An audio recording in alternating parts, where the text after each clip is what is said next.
안녕하세요. 오늘은 내일부터 바로 시행되는 정부의 부동산 규제 대책에 대해 이야기해 보겠습니다. 핵심은 세 가지입니다. 캡 투자 금지, 주택담보대출 한도 축소, 전입 의무화. 하나씩 알아보겠습니다. 먼저 캡 투자 금지입니다. 그동안 전세를 끼고 집을 사는 캡 투자는 적은 돈으로 시세 차익을 노리는 방식으로 많은 사람들이 활용해 왔습니다. 하지만 이제는 대출을 활용한 캡 투자가 사실상 불가능해졌습니다.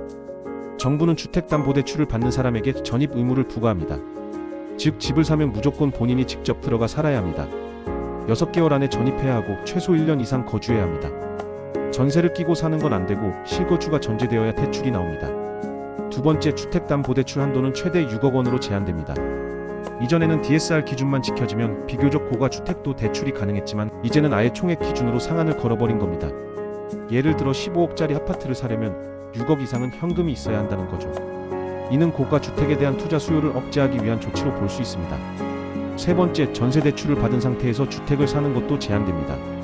전세대출을 받은 뒤 일정 기간 내에 집을 사게 되면 그 전세대출은 바로 회수됩니다. 즉, 전세대출도 이제는 투자 수단이 아닌 실제 거주 목적일 때만 사용할 수 있도록 규제가 강화된 겁니다. 이런 조치들이 시행되면 어떤 변화가 생길까요? 단기적으로는 부동산 시장의 거래량이 줄고 매수세가 주춤해질 가능성이 큽니다. 특히 투자 수요가 많던 수도권 외곽이나 갭 투자가 활발했던 지역에서는 집값이 조정될 가능성도 있습니다.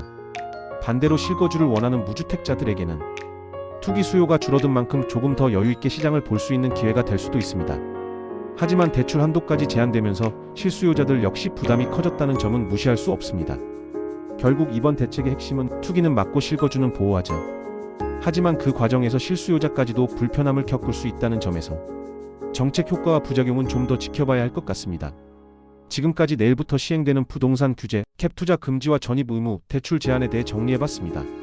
시청해주셔서 감사합니다.